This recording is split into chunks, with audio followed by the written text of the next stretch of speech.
일본 당국은 갑작스럽게 한국의 강제징용 판결 이후에 일본 기업 자산화 현금화에 대해서 강력한 경고를 합니다.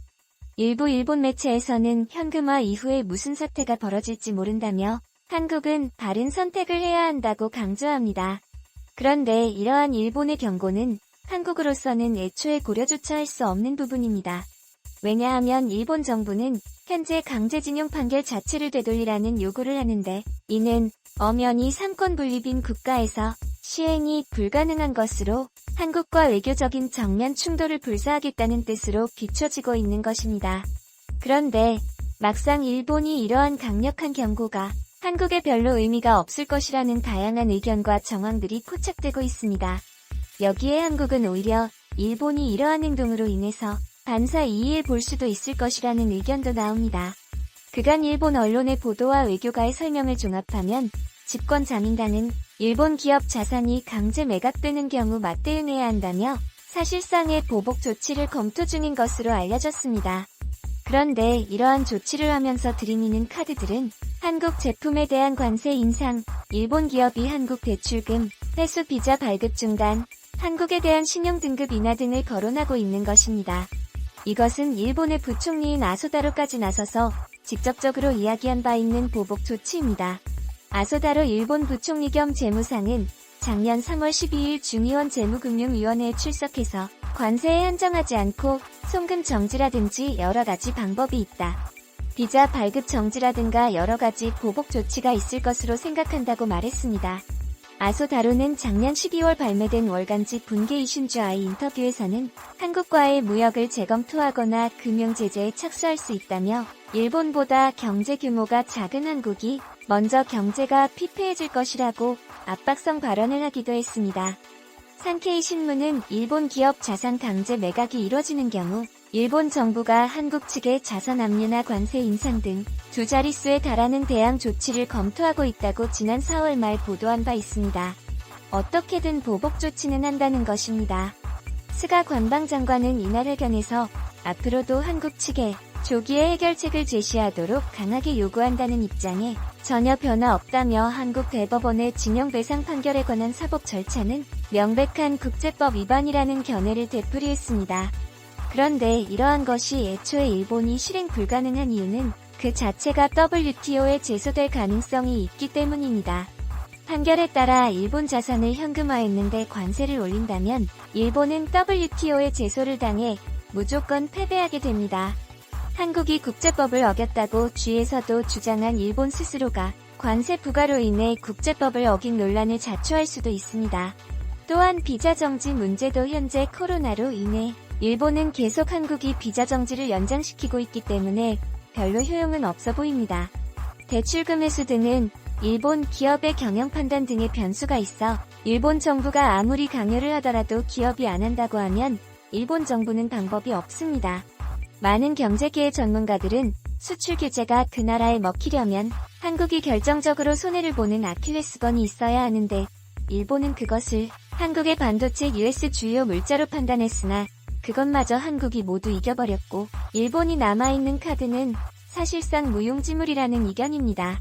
오히려 추가 조치를 해봤자 한국의 불매운동만 더욱더 타오르게 되는 데다가 일본 경제계에서도 한국 수출 규제에 대해 아직까지도 비판의 목소리가 많아 섣불리 보복 조치를 실행하면 국내외에서 동시에 비판을 받게 되는 곤란을 겪을 수 있습니다. 쉽게 얘기하면 보복해봤자 일본 정부만 손해라는 것입니다. 여기에 일본 정부의 국제사회 신뢰도가 추락하는 부작용도 나올 것입니다. 애초에 강제징용 문제는 인도적으로 보더라도 일본에서 한국의 목소리를 크게 낼 일이 못 된다는 것입니다. 여기에 한국은 최근 국제사회에서 방역을 비롯해서 정직하며 투명한 국가로 이미지가 급격히 상승하는 중입니다. 그런데 도쿄올림을 앞두고 유독 한국에 대해서 강력한 입장을 취하면서 제대로 반성하지 않는 모습은 국제사회에서 많은 나라의 신뢰를 잃을 수 있습니다. 일본 정부는 현재 도쿄올림픽을 간소화해서 치르는 방향을 검토 중입니다. 애초에 올림픽이 불가능하다고 많은 이들은 생각했는데 현재 야구 중계나 일부 스포츠가 가동되는 것처럼 무관중으로 방송만 송출되는 형태도 일부 검토 중인 것으로 전해집니다. 이는 일본 정부의 재정 적자가 막대하며 올림픽으로 인한 긍정적인 효과를 놓치지 않겠다는 의지로 보일 것입니다.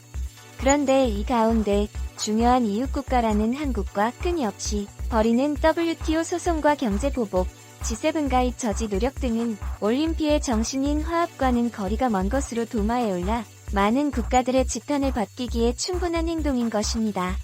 이러한 국제무대에서 일본의 억지에 가까운 행동들은 뜻밖의 한국의 반사이익이 될 수도 있는 것입니다.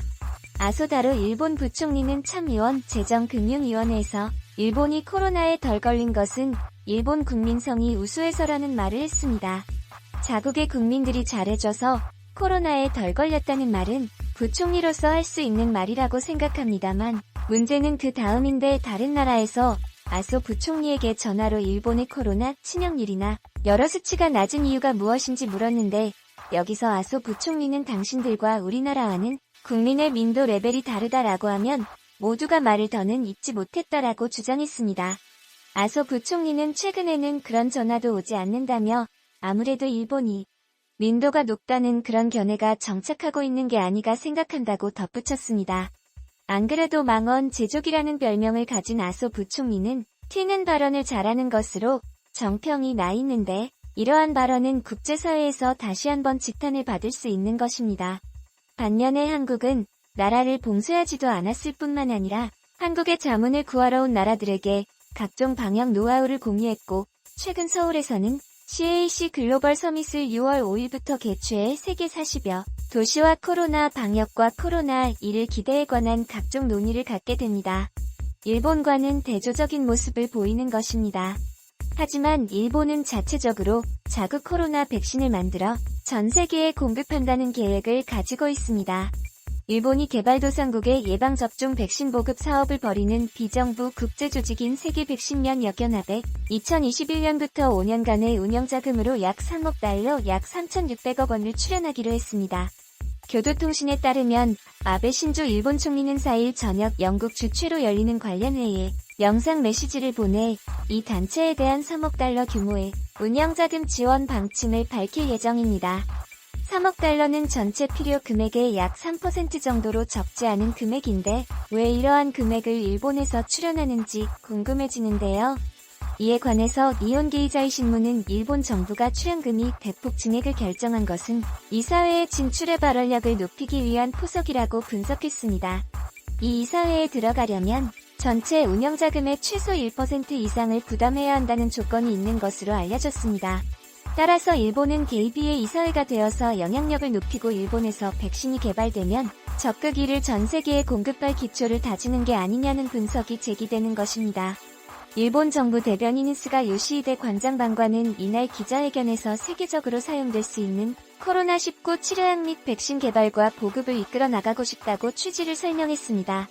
일본 정부는 가에 대한 출연을 대폭 늘려 개도국 백신 접종 보급 사업에 공헌하고 있는 점을 홍보하고 있지만 궁극적으로는 현재 전 세계에 전개되고 있는 백신 개발이 치열한 경쟁의 단면을 보여주고 있는 모습이기도 합니다. 일본 정부는 최근 백신 개발과 관련해 유럽과 적극 협력하기로 하는 등 백신 패권에 한 발 다가가기 위해서 다방면의 노력을 펼치는 모습이 나오고 있습니다. 그러나 최근 아비과 같은 백신 치료제가 별다른 효과가 없다는 소식이 알려졌고 안제스와 같은 벤처기업이 코로나 바이러스 관련 동물 이상에 성공했으나 3차 임상까지 성공은 아직도 먼 길로 보입니다. 따라서 일본 정부의 이러한 백신 강국으로 향한 엄청난 투자가 빛을 보게 되느냐 아니면 무리한 정부의 지출이냐는 올해나 내년 안으로 대략의 윤곽이 드러날 것으로 보입니다. 일본에 관한 거침없는 발언을 쏟아내는 것으로 유명한 집 로저스는 일본의 코로나 대응에 관해서도 한마디를 했습니다. 로저스는 최근 아사히와의 인터뷰에서 아시아는 이번 코로나 대응에서 엄청난 일을 했다고 치켜세웠습니다.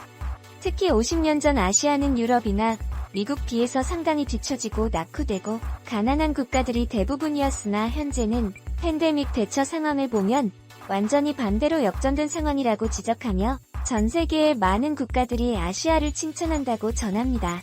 그런데 아시아에서 일본은 불투명한 정보로 코로나를 제대로 통제하지 못했다며 수치를 보면 아시아에서 가장 좋지 않으며 아베 총리는 그러한 책임의 중심에 있다고 지적했습니다. 한편 사회의 투명성이나 안정성은 전반적으로 해외에서 성장 가능성이나 투자 기회를 보고 다가올 때 중요한 변수로 생각할 수 있습니다. 한국을 기회의 땅이라 보게 되는 것입니다. 최근 해외 경제 전문가들은 한국이 코로나 시대를 맞아 큰 기회를 잡았다고 전하고 있습니다. 특히 아시아에서 가장 두드러지는 모습을 보여줬기에 서방과 아시아를 잇는 주요 허브로서 역할을 담당할 수 있게 될 것입니다. 지금까지 서양에서는 G7 국가 중 하나인 일본을 아시아의 가장 앞선 허브로 생각해왔으나 코로나 이후에는 IT 인프라와 각종 사회적 투명성, 안정성을 가진 한국에 많은 외국 자본이 몰릴 수 있다는 관측도 나오고 있습니다. 아시아의 금융허브인 홍콩도 홍콩 보안법을 비롯해서 여러 가지 사회 문제가 있으며 중국은 개방을 표방하다 중국 사회는 여전히 외국에 온전한 신뢰를 주지 못합니다. 또한 코로나 이후 사회에서 전적으로 필요한 IT 기술이다. 5G 인프라 등 아에서 가장 앞선 국가는 한국이며 이번 코로나 사태로 더욱더 증가를 인정받은 것입니다. 실제 미국의 반도체 세계 1위 식각장비 업체인 램 리서치는 한국이 삼성전자, SK하이닉스 등 협력업체가 가까운 곳으로 R&D 센터를 통째로 옮기기로 했는데 이러한 본사의 R&D를 모두 미국에서 외국으로 이전하는 것은 매우 이례적인 것입니다. 또한 산업 분야뿐만 아니라 이번 코로나 사태로 한국은 안전한 나라라는 이미지를 대대적으로 구축함에 따라서 코로나 이후 가장 먼저 여행 가고 싶은 해외 국가, 코로나 이후 가장 의료 서비스를 받고 싶은 나라 등의 프로모션을 적극 활용해 무역인 수지에서도 상당한 흑자를 거둘 수 있을 것으로 관측됩니다. 이와 같이 일본 정부는 한국이 G7 가입성이 거론되자 불편한 기색을 보이며 외교적 논쟁을 거듭합니다만 한국은 미래의 강대국으로 부상할 준비를 하고 있습니다.